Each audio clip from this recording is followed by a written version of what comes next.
Good day, writers. We are rounding the cloverleaf onto the crosstown and looking at putting God first.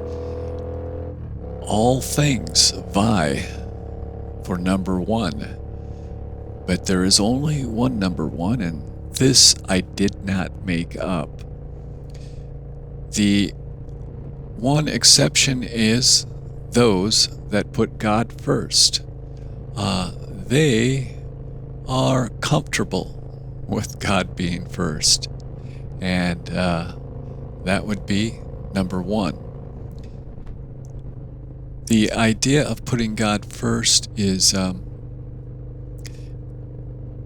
sort of a culmination of many of the things that Mr. Chambers gets into, and many of the precepts that Scripture teaches us that Jesus has commanded, left with us, instructed us to do.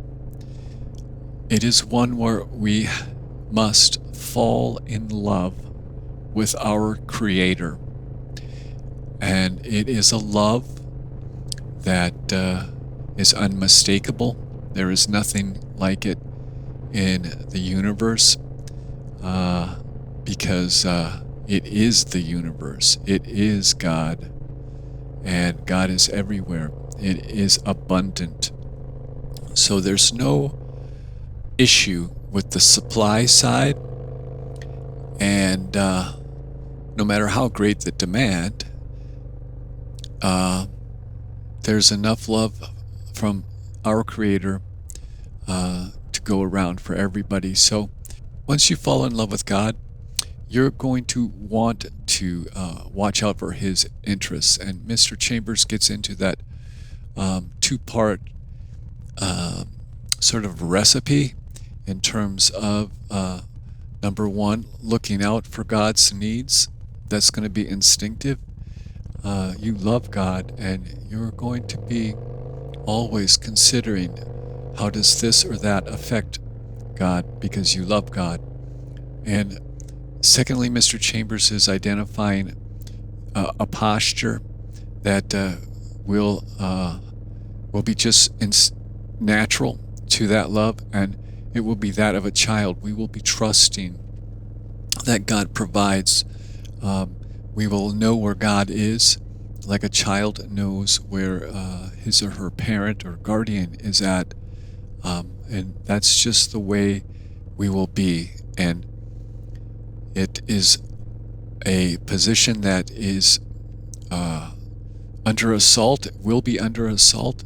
The enemy of God is a hater, and seems only to exist right now to destroy that which loves God, or is on its way to loving God, or has the capacity to love God. That is what the enemy of God is about, just for the time being. That's all the destroyer, the father of lies and death and destruction has going on. How about that for your credentials? And you will fall in love with the Father, and you will be tested beyond your imagination, as Abraham was tested. But you may be called to really reprove religious leaders. Who knows? To I won't say contradict doctrine, but to demonstrate that God is not doctrine. God is living. And you may have to point that out to individuals that believe God can be found in the Scriptures. He is found in our hearts. And with that, I'm going to say it. Right on.